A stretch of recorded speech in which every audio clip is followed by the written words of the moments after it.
Bem, gente, agora nós vamos começar a nossa conversa aqui com o Simon, com o Mauro e com a Sam. A Sam, como a gente já falou, é embaixadora do Social Good Brasil.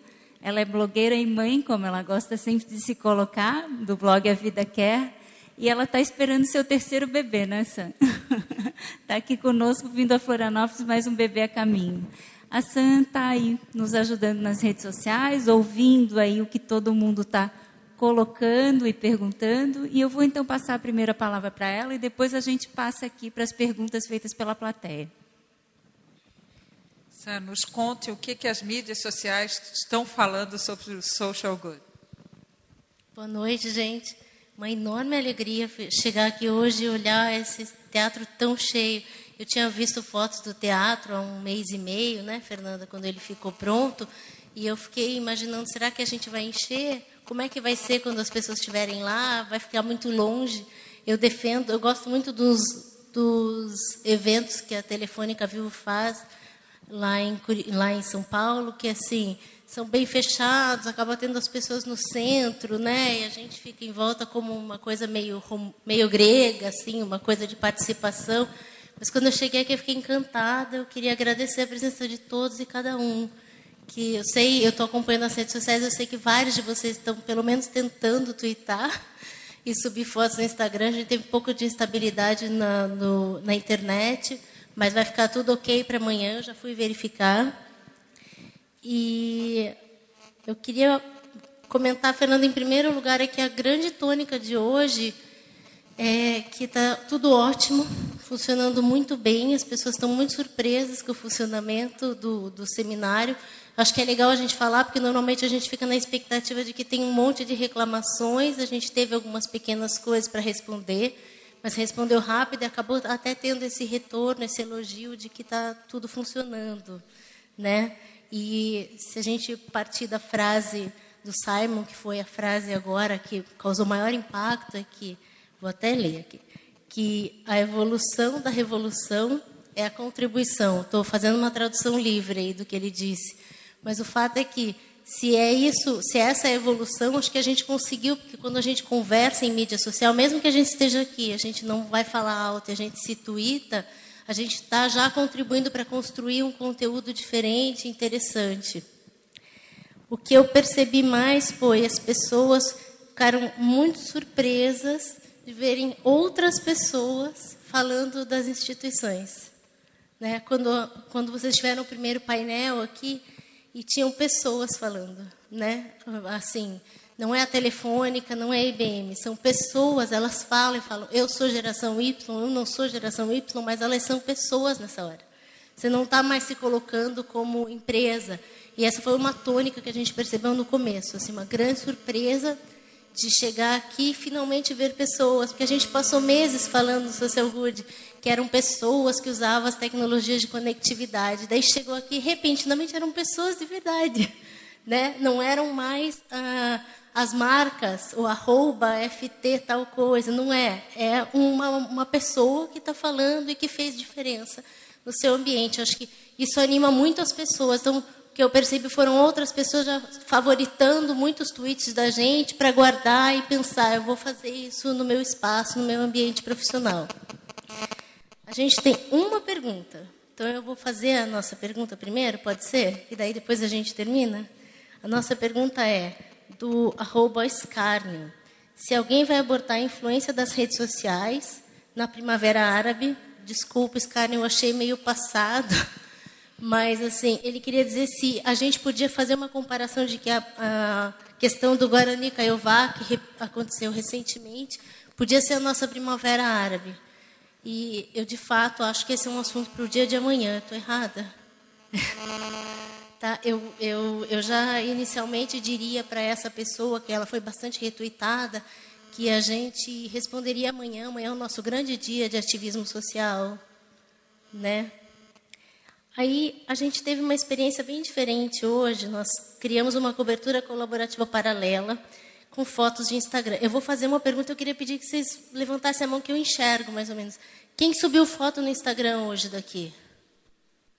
Ó, vocês sabiam que as fotos estão todas lá? Quem usou hashtag? As fotos estão todas na fanpage? Todas. Então, a gente fez uma experiência. Quem usou a hashtag SocialGoodBR, automaticamente as fotos foram compartilhadas com as suas falas, com seus updates, com a sua impressão do dia ou da expectativa, porque tem fotos de gente no aeroporto, vindo para cá, falando do céu lindo de Floripa. Mas, enfim, tem fotos bem legais lá. Eu convido vocês para visitarem a fanpage, facebook.com/socialgoodbrasil. E eu queria também deixar um último convite, porque hoje não teve tanta polêmica. Tem gente aqui, tem pessoas aqui que são blogueiros, se inscreveram como blogueiros ou não? Mais ou menos, tem um volume. Tem um espaço lá embaixo, Digital Media Lounge. Logo que vocês entram, é à direita. É um espaço específico para atender essas pessoas, os blogueiros. Tem transmissão ao vivo das palestras, no som original, mas você pode conectar com o seu equipamento e escutar com a tradução, se você quiser. E é uma grande oportunidade para a gente desvirtualizar as arrobas. Espero que a gente aproveite essa oportunidade aqui para não só trocar cartão profissional, mas desvirtualizar mesmo, olhar no olho, encontrar coisas em comum, que acredito que de hoje, para daqui a 1 ano, ou 2, ou 5, a gente vai ter histórias parecidas com as que a Lúcia e a Fernanda contaram hoje. A gente vai se reunir e vai fazer coisas muito legais juntos. Tá? Obrigada.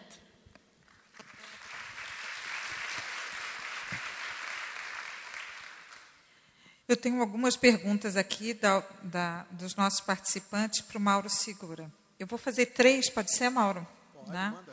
E aí, para a gente poder intercalar com as perguntas do Simon também. Primeiro, como construir valores de ética e generosidade quando temos um sistema que promove o lucro pelo lucro e não pela qualidade ou bem social? Qual o futuro que você acredita... e aí depois é para o Simon, a gente faz depois. O segundo Mauro, o que o senhor acha sobre o medo da violação da segurança nas redes sociais?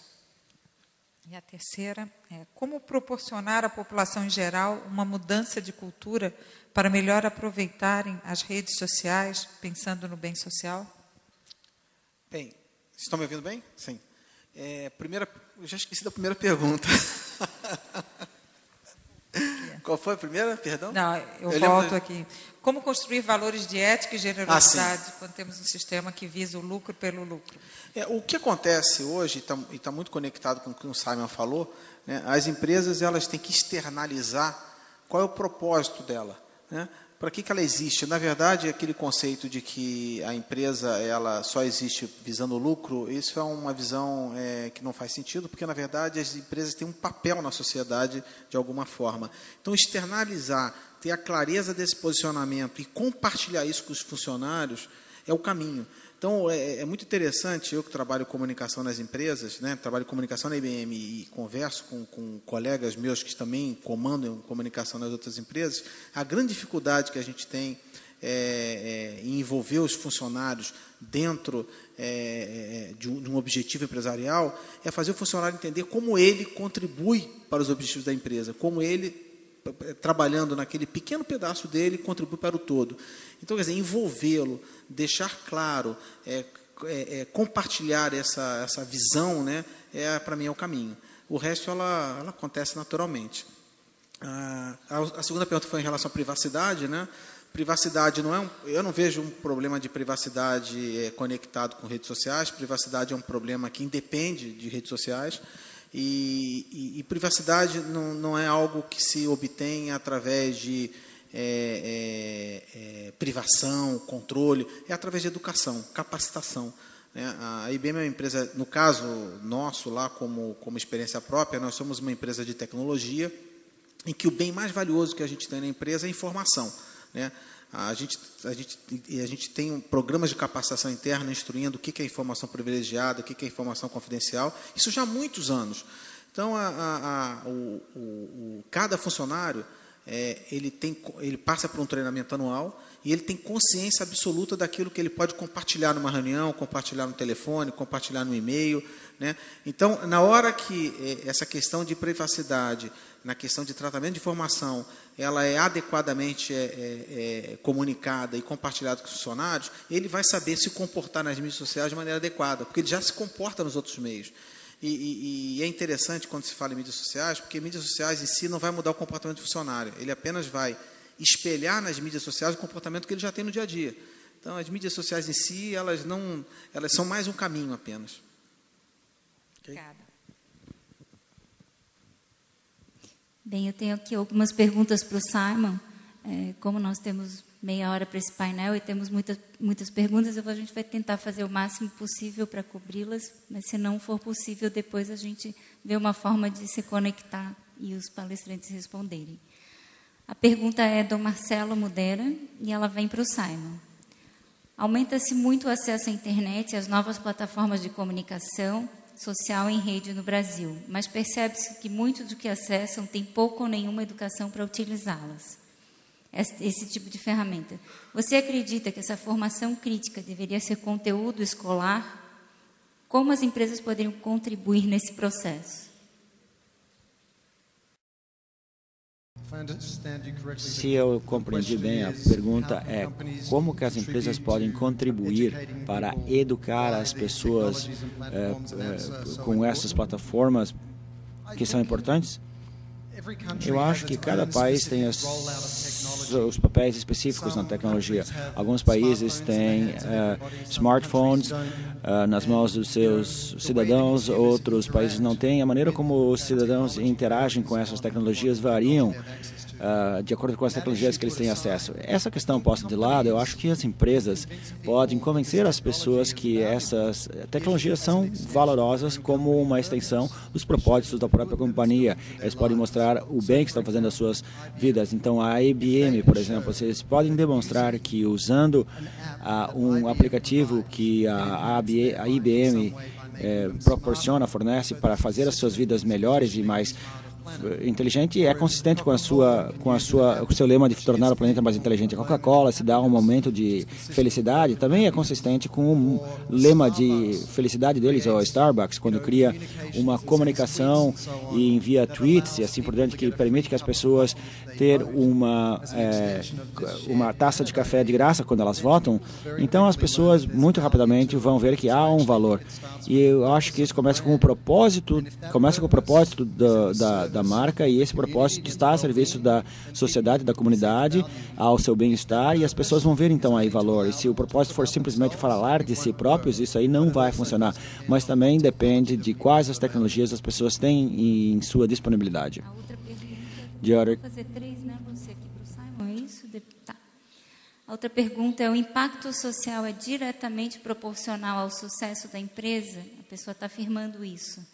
Você acredita que possibilidades mais criativas aumentem esse valor, esse impacto social? Do I think the social media will increase the social impact? Yeah, and also the creativity.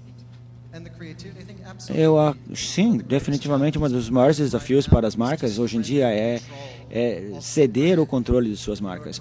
As empresas como a IBM, por exemplo, fez um trabalho bastante bravo, corajoso, colaborando com os seus clientes. E isso é assustador, porque a gente não sabe o que os nossos clientes irão falar, e muitas marcas, quando eles entraram nas mídias sociais, tudo que eles fizeram foram receber críticas. A DirecTV, por exemplo, nos Estados Unidos, todo o FaceWall foi abusado. Então, quando você deletar isso, eles vão fazer o dobro desses posts. Quando a Nestlé foi criticada pelo óleo de dendê que eles estavam fazendo em áreas de orangotango, eles receberam muitos posts negativos, mesmo com a BP. E eu acho que as empresas, elas têm medo das mídias sociais, não porque elas estão assustadas com a tecnologia, elas estão assustadas com o que as pessoas veem dos seus propósitos. Não tem nada a ver com as mídias sociais. Eles ainda não conseguiram, até agora eles conseguiam fazer tudo o que queriam, só que agora partiu de um monólogo para um diálogo.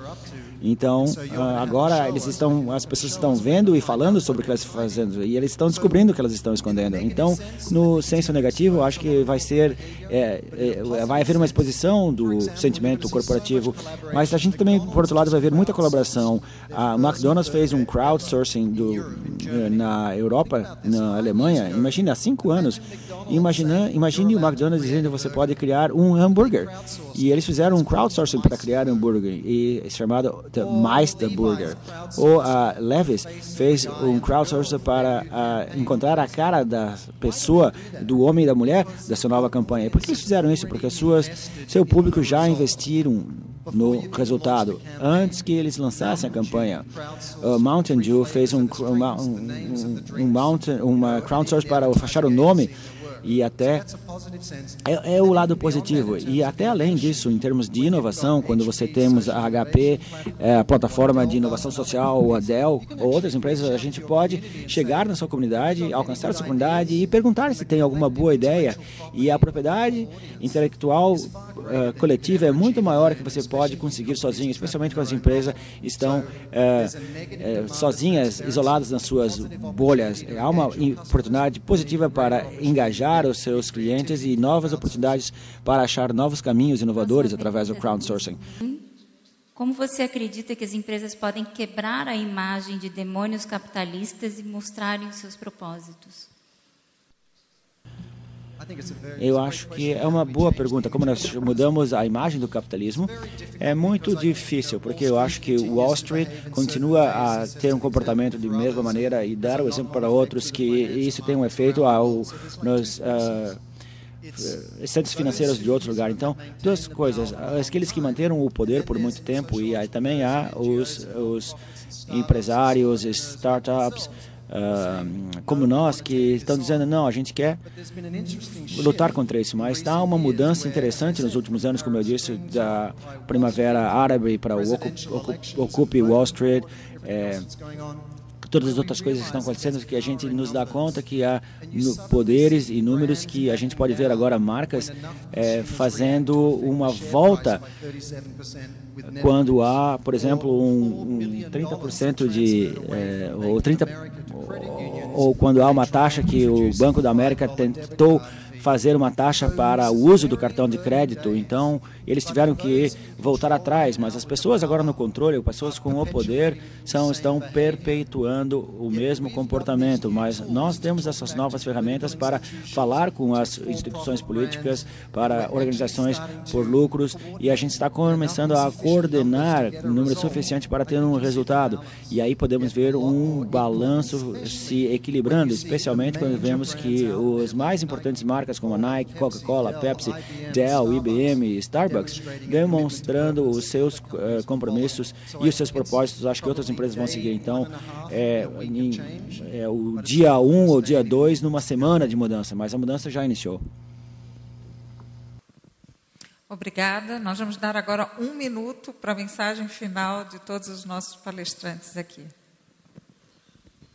Bem, a gente está passando, como eu falei na apresentação, por uma transformação imensa na sociedade, na forma de como a gente se relaciona, os impactos que isso traz para o ambiente de trabalho, para o mundo dos negócios, é uma tremenda mudança. E nós somos agentes dessa mudança, cada um de nós, independentemente da posição que a gente ocupa na sociedade, independentemente da posição que a gente ocupa dentro das empresas. Então, vocês aqui que formam uma comunidade interessada no assunto, que são agentes de mudança, tratem de levar esta mudança para dentro das organizações onde vocês trabalham, atuam ou são coligados. A gente tem tradicionalmente uma barreira pela frente, que é uma questão de proteção, cultura, controle. Obviamente que o Simon, essa discussão que a gente teve aqui em relação à colaboração mútua entre iniciativa privada, entidades públicas e outras entidades, eu passo por isso no meu dia a dia. A gente tem, como a gente comentou aqui, uma estratégia dentro da IBM, uma mensagem, uma causa que a gente chama de planeta mais inteligente, transformar o planeta através da tecnologia num lugar melhor para a gente se viver, e isso é uma causa, é um propósito. Então, vocês como agentes de mudança, tratem de levar para dentro das organizações de vocês essa busca por uma causa, essa busca por um propósito, e trabalhem dentro do conceito que eu compartilhei com vocês aqui na minha apresentação, que é o conceito de colaboração. A gente só vai conseguir fazer essa transformação se a gente conseguir fazer as pessoas se colaborarem de uma maneira transparente, aberta e realmente genuína. É isso que a gente vem buscando dentro das empresas. Eu faço parte de um grupo de trabalho que busca isso, e eu tenho certeza que esse grupo aqui, que é um grupo interessado nesse tema, tem condições de fazer isso também. Então, Então, muito obrigado pela chance de compartilhar um pouco das minhas crenças, das minhas percepções aqui com vocês, e carrego aqui um bom aprendizado no dia de hoje. Obrigado.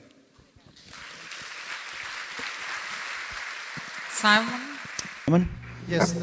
Sim, muito obrigado também por nos permitir a honra de ter parte nesse primeiro Social Good. A gente toma isso bastante sério e todos os palestrantes falaram a importância disso, e é muito importante realmente. E eu gostaria de fazer as minhas considerações finais dizendo que todos nós precisamos ter vários chapéus. Como um empresário, nós temos que ser responsáveis para criar as mudanças que a gente quer ver no mundo. Como um acionista, nós precisamos encorajar as empresas que vocês têm ações para serem responsáveis. Como um stakeholder, como um consumidor, você precisa recompensar empresas que são socialmente responsáveis. E como não é como que as marcas constroem um caminho melhor, um mundo melhor. E essa é a razão. Se não há uma recompensa para as marcas do ponto de vista dos consumidores por ser socialmente responsáveis, nada vai mudar. Então, nós temos que mudar o nosso comportamento em todas as nossas capacidades que temos na vida. E em segundo lugar, eu gostaria de dizer, pessoalmente, eu cresci numa era que nós fazíamos o que os nossos pais dissessem que nós deveríamos fazer. Você deveria ter um trabalho, você devia ganhar uma medalha, você devia fazer todas as coisas que deveriam fazer, e era completamente insatisfatório, e me levou 40 anos para me dar conta disso. Eu imploro a vocês, não percam o seu tempo. As gerações mais jovens estão vindo com o desejo pelos seus próprios futuros ao invés do passado dos seus pais. E o que vocês podem fazer nos seus 20, para que quando vocês alcançarem os seus 30, você pode ter um senso de satisfação que muitas pessoas passaram a maior parte de suas vidas e não encontraram. Então, o tempo é agora, e nós temos que liderar com suas boas intenções e com sua melhor pessoa. E você tem o poder de 20, 30, 40 anos de satisfação, de que as pessoas acabam sempre se arrependendo porque elas nunca chegam lá. Então, vista os chapéus, e todos os chapéus que nós vestimos vai ter responsabilidades como empresários, como acionistas, como stakeholders, como clientes, e nós temos que estar com o compromisso de mudar o mundo, porque isso vai lhes dar satisfação. E muito obrigado por ter investido esse tempo hoje aqui e compartilhado esse momento de mudança aqui no Brasil. Muito obrigado.